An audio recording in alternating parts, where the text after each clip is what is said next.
Not every character has to be a hero. Characters from the Joker to Scarface have proven we're more than happy to see our favorite figures do some dark stuff. But sometimes, other characters try to jump on the anti-hero bandwagon, and nominally good guys do terrible things, with the writer totally oblivious.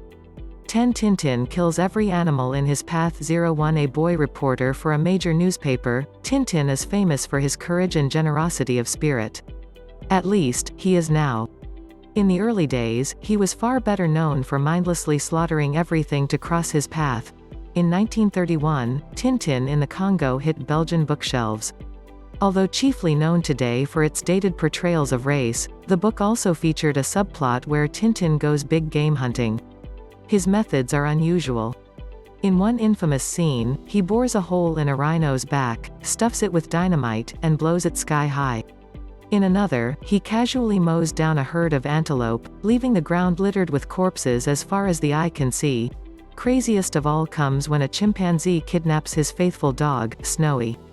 Rather than simply shoot the offending beast, Tintin instead kills a different chimp, climbs inside its skin, and uses its still warm carcass as a handy disguise. After winning the kidnapper's affection with his chimp suit, he manages to get Snowy back, but not before personally increasing the Congo's animal extinction rate. 9 Supergirl manipulates a little girl for stupid reasons. 02 A 1950s addition to the Superman mythos, Supergirl was meant to represent the same values as her famous male cousin. Within weeks of her official debut in Action Comics number 252, though, that angle had been dropped in favor of storylines that made no sense whatsoever. The entire plot of Action Comics number 257 revolves around her manipulating a child to convince some orphans she's their fairy godmother.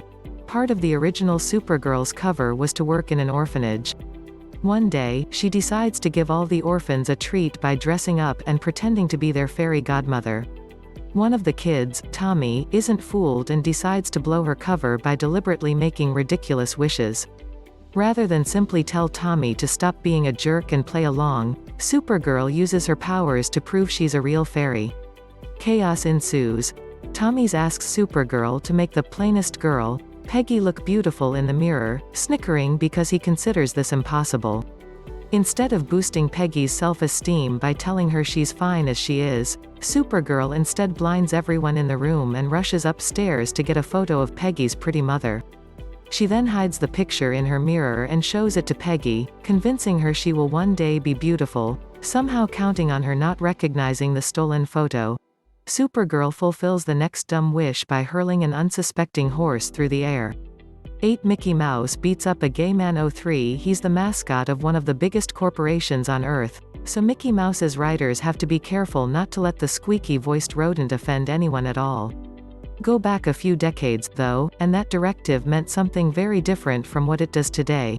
In one early 1930s strip, Mickey gets word about a local tough guy known as Mr. Nip.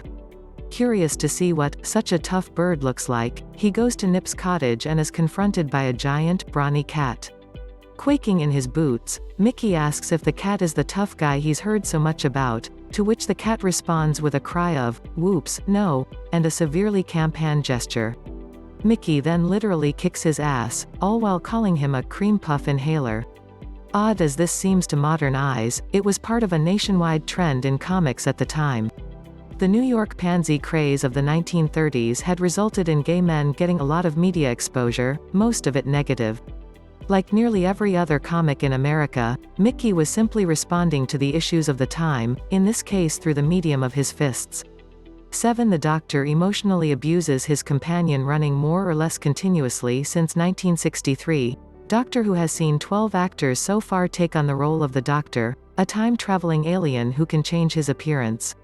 While some versions of the character are more serious than others, none has been as dark as the Seventh Doctor. Played by Sylvester McCoy from 1987 to 1996, the character once spent 2 whole seasons emotionally abusing his companion, Ace. A troubled teenage punk, Ace was shown from the start to have serious phobias and issues in her past. So the Doctor spent the next 2 years rubbing her face in them. When he found out Ace was scared of clowns, he immediately took her to a planet full of killer ones. When he found out Ace was traumatized in an old house as a child, he took her there in the Victorian age to nearly be killed by the monster that caused her trauma. After Ace mentioned hating her mother, the doctor contrived a way for her to meet her as a child. This abusive tendency reached its peak in 1989's story, Curse of Fenric, when the doctor convinced Ace she was an emotional cripple he had been manipulating purely to further his own ends. Although it was a clever lie to defeat the villain of the week, it still caused Ace to have a complete emotional breakdown. 6. Doc Brown puts everyone's lives at risk with his lovable shock of white hair and eccentrically named pet dog Einstein. Doc Brown from Back to the Future is the sort of character it's impossible to hate. Yet hating him is exactly what we should be doing. For a scientist, Doc is unbelievably cavalier with the safety of others. One of the first things he does in the original film is use his beloved Einstein in a highly dangerous experiment. After building his time-traveling DeLorean, Doc uses it to send Einstein exactly a minute into the future. It's a dramatic moment, but it ignores that this nuclear-powered machine has never been tested on anything before. It could have killed Einstein in a horrific way. Consider also the source of the plutonium that powers this potentially dangerous machine. Doc bought it from Libyan terrorists, in exchange for building them a bomb he designed to fail. As a result, the small town of Hill Valley is invaded by heavily armed killers, who are forgotten by the movie's end. Taken together, Doc's actions could have potentially killed him, Einstein, Marty, and anyone walking around Hill Valley late at night while terrorists were on the rampage. No wonder some viewers consider Doc the villain of the piece. 5. Swamp Thing steals his friend's body for sexual hijinks. 06. A plant-human hybrid, or an elemental god, depending on what version you're reading. Swamp Thing isn't the best-looking superhero around. Nor is he biologically compatible with human beings. So when he and his lover Abigail Holland try for a baby, they only have a few realistic options on the table. Rather than settle for adoption, Swamp Thing kidnaps John Constantine's body and uses it to impregnate his wife. Constantine wakes up to find he's been rudely shoved out of his body. When he goes to investigate, he discovers Swamp Thing brazenly using it to have sex with Abby. Although the two had previously discussed this as a means for Swamp Thing to sire an heir, the comic makes it pretty clear that the vegetable god didn't hang around to get his friend's consent.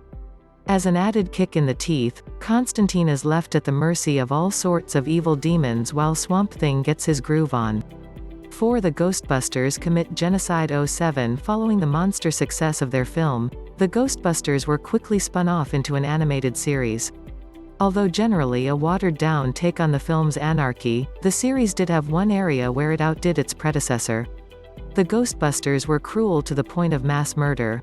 As the name implies, the Ghostbusters universe is one where consciousness doesn't end at death. Human souls hang around, ensuring a form of immortality. At least, they did until Me-Craw appears in Season 4 of the show. A ghost-eating demon, Me-Craw murders so many of the dead that ghosts line up at Ghostbusters HQ to be captured. So what do the Ghostbusters do with these thousands of scared and helpless souls? They feed them to the soul-destroying demon. As Me-Craw approaches New York, the Ghostbusters protect the city by leading him out to sea. To do this, they leave a trail of ghosts for the demon to eat. They next release 1,612 ghosts into his maw simultaneously, killing him from either indigestion or inconsistent writing. New York is saved, and no one ever mentions the unbearable suffering Me-Craw's ghost victims endured again. 3. Donald Duck became a Nazi. By 1943, the Second World War was shifting up a gear, and everyone was getting involved. Comics were portraying Superman advocating interethnic violence, and studios were cranking out propaganda pieces at high speed. Occasionally, this high-octane rate of production resulted in some unusual narrative choices. The most unusual of all was the Disney film that made Donald Duck an enthusiastic Nazi. Known as Der Führer's Face, the Oscar-winning short takes place in a Germany overrun by an oddly diverse selection of stereotypes. Working in a factory is lowly drone Donald, who spends the movie assembling artillery shells, reading Mein Kampf, and shouting, Heil Hitler. At one point, he even transforms into a giant swastika. The short, featuring Donald Goose stepping and saluting images of Hitler, was intended as a satire on the crumbling Nazi state. It's not until the very end that our favorite rasping duck wakes up to discover he's still a citizen of America, a fact he celebrates by kissing the Statue of Liberty, while wearing Stars and Stripes pajamas. 2. Superman is the worst boyfriend ever. 091 of the internet's favorite pastimes is taking out of context pictures of Superman and using them to prove he's a jerk. While most instances of superdickery can be explained away by reading the story, some have no mitigating circumstances whatsoever. Nearly all of these latter types involve Lois Lane. In one Silver Age story, Lois worries about getting old. When she and Superman visit a scientist who has perfected an anti-aging ray, Lois is naturally curious to try it. To teach his beloved not to be so vain, Superman programs the ray to turn Lois into a baby. He then humiliates her by bottle-feeding baby Lois in front of her rival Lana Lang, all while chanting, "So drink up baby. Or Papa Spank." This isn't the only time Superman has treated their relationship like a competition in sadism. Another time, he tricked Lois into thinking she'd sold her soul to the devil in exchange for his hand in marriage. Then there was the time he secretly blasted her with a weight gain ray to make her fat and then spent the whole issue taunting her because of her size. This mocking wasn't even part of some grand plan. Supes just did it because he loves emotionally abusing his girlfriends. 1. Everyone in Thomas the Tank Engine is a sociopath. 10. A laid-back children's show about talking trains. Thomas the Tank Engine is considered by many parents to be the dullest thing they've ever had to watch. But this boring atmosphere is merely a front. At heart, every single character in the show is a cruel sociopath who constantly mocks the misfortune of others. In one episode of Thomas and Friends, the Red Train James needs a new coat of paint. After only the undercoat has been applied, he's suddenly called away to work. As a result, he's left bright pink instead of red. Every single other character in the show bullies him horribly for this, with the diesel train calling him a pansy. In a different episode, the boastful train Gordon comes off the rails and falls into a muddy ditch. Rather than rescue him, all the other trains line up to laugh at him, until Gordon breaks down in tears of humiliation. These are only the lighter episodes. In the darker ones, the character's behavior crosses the line from emotional cruelty to outright sadism. Like the time Henry gets walled up in a tunnel for months on end. Or when the bus with big ideas is crushed under a bridge and converted into a henhouse. Or when the troublesome truck is literally torn apart while struggling with a train. For a soothing kids show, the average Thomas episode has more violence and vicious sadism than 3 seasons of Game of Thrones.